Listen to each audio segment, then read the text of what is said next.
Un audífon consta de 3 parts.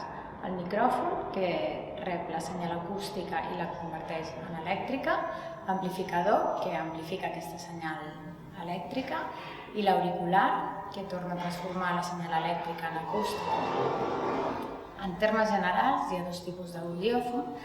Els audífons intracanal, que són aquells que són petits, que són compactes i contenen aquestes 3 parts de l'audífon. Són menys potents i estarien indicats per sordeses lleus o moderades. Després tenim els audífons retroauriculars, que són aquells que són una miqueta més grans i que descansen a sobre del pavelló auricular. I aquests serien molt més potents. Aquests audífons retroauriculars són els que estarien indicats en hipoacúsies i sordeses moderades, triant severes i graus.